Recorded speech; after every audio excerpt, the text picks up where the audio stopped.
and spirit will live inside of me forever. Thank you. I love you, Mum.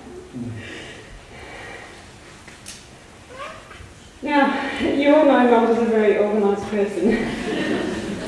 So, of course, she has written some words that I'm going to read to you now. Just remember, I am the luckiest person in the world. I have had the most extraordinary life. I was born into a family where I was wanted and loved. I inherited skills and abilities that have given me a life where I was able to do what I wanted. I've had the most wonderful husband who has loved me unconditionally and supported whatever I wanted to do. Our children, Richard and Tiffany, I love passionately. I adore their company, their love, and have fun with them. How good is it that I even acquired a son-in-law? His humour, life choices, ethics, and parenting skills as he goes off. I'm in awe of. Yes, this is mother-in-law speaking. I love you. As everyone knows, I'm besotted with my grandchildren. They have been nothing but sheer joy. Kai was talking to me shortly after he was born, and he hasn't stopped since. Oki seems just like a little David. He is very lovely. To watch them grow, develop, and become their own little characters has been such a privilege. To be surrounded by a sister and her family, and to have her take on such a caring, supportive role with my parents when I was not capable was such a relief. Not only my family but my friends have played such a major role in my life, from my fun neighbours in Kalara to Geroa and Jackson's Landing. Those I have worked with and all those I have shared time with my following passions: the church, music, dancing and theatre, community functions, which I have had both physical and emotional support for some life-changing projects and lots of laughs, fun, good wine and food together. Thank you. And thank you to all those people who let me follow my passion for education. In all the different roles, I have been the one to benefit, to share ideas, exchange knowledge and hopefully make a difference was all I wanted to do. So thank you to all those wonderful people who I have been privileged to have as part of my life. Keep on having fun, you were meant to. God gave us life and we are meant to enjoy it.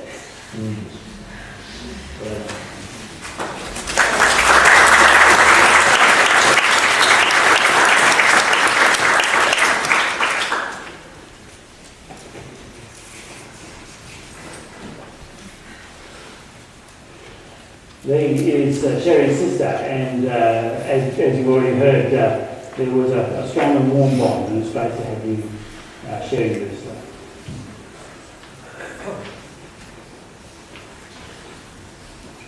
Hi, I'm here today to talk about my sister, Cherie Keetley, to celebrate the wonderful life she experienced. Cherie was my adored older sister, and as we were growing up, I just idolised her. We were the only two children of Ballenberg fortune and had a very close family relationship.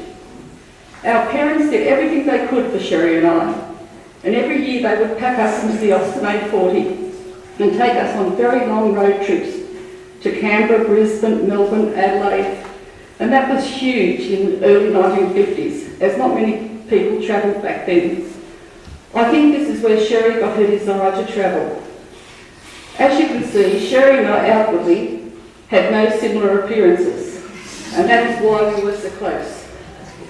It was only recently that we discovered that we both have the same hereditary birthmark on our livers, which proves we are sisters after many, many years of people asking, are you really sisters? Cherie was always the social butterfly, where I was the quiet one. Cherie was the organiser, the talker, the mixer, and that is why we blended so well together as teenagers and in the early 20s. Cherie was a scholar and always knew she wanted to be a teacher, and it was the little children she wanted to impart her knowledge onto. As an auntie to our 2 girls and then our 3 grandchildren, she loved to be known as the crazy, eccentric aunt. She was just being Cherie. Driving was never Cherie's forte. She gave us many a laughs with the tales of driving, like the time she came out of school at Camdenville where she was teaching and had the sun in her eyes, realised she needed the sunglasses.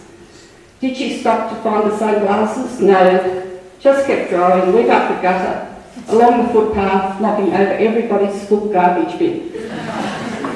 Even in later years, Cherie's thoughts on driving never changed. Driving was to get from A to B, any way possible. Cherie never mastered the art of parallel parking and always thought 45 degrees was close enough. Cars weren't Cherie's problem. If the Jag broke down in the middle of the highway, Cherie would just leave it there, catch a taxi home and then ring David and tell him what she had done. In 1966, Cherie decided to see the world and sailed out of Sydney in January 1967 with a girlfriend for my work. They met 2 sisters while on the ship, and after reaching London, they bought a combi van between them to go touring. So off to Europe they went and had many marvellous experiences. Arriving back in London, they found accommodation. Cherie organised the teaching job to start in August, and then off they went again, travelling through England, Scotland, Ireland and Wales. Our grandmother came from Norwich and had always told us that if we went to London, we had to see Norwich Cathedral. That was fine, but Norwich Cathedral is at this very, very busy intersection, and the combi had gone around the block about 5 times, and they couldn't find out how to get in. So Cherie just stopped the combi, right in the middle of the intersection. This huge burly policeman came storming over and said, "You can't stop here." Cherie just looked at him and said, "My grandmother said I had to come here to see the cathedral and I can't get in. Why can't you just stop? Why can't you go into the middle of the intersection and stop all the traffic so I can go across there," pointing to the gates. This huge burly bobby just looked at Cherie, his face going bright red, huffed and puffed, walked into the middle of the huge intersection, stopped all the traffic and let Cherie drive across into the gates of the cathedral. That's Cherie. The girls all travelled on to the Isle of Skye in Scotland, where their beloved combi broke down. It would take weeks to repair. Undaunted, Cherie kept sightseeing around the Isle of Skye, and that is where she met David, holidaying with his mates.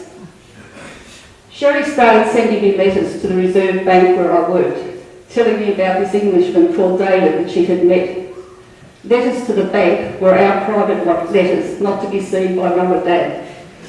I soon realised that this was something very special, and they were engaged in March 1969.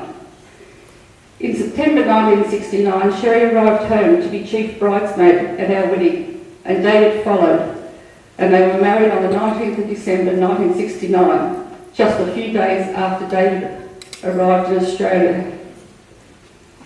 For years, Warren and I had a caravan at Wiseman's Ferry and water skied from there most weekends. One year, David's brother Tom and his wife Doris came out from England for the combined celebrations of Cherie's 50th birthday, Cherie and David's 25th wedding anniversary, and Tom and Doris's 50th wedding anniversary. In those days, David had a half-cabin cruiser and decided to bring Tom and Doris up the Hawkesbury River to see us. We had a large group of friends at Wiseman's who all knew Cherie very well, and we all jokingly laid bets on what Cherie would bring to Wiseman's. We weren't disappointed. As we all stood around in our bare feet and in our river clothes, as we called them, Cherie got off the boat in her high heels, full jewellery, designer clothes, carrying this large wicker basket. At our table, out came the lace tablecloth. We all looked at one another. Then came the crystal wine glasses, the silverware, the best crockery and the best wine. We all laughed and said only Cherie would bring the best to Wiseman's scheme. David, I thank you for the wonderful husband you were to my sister, for love, understanding,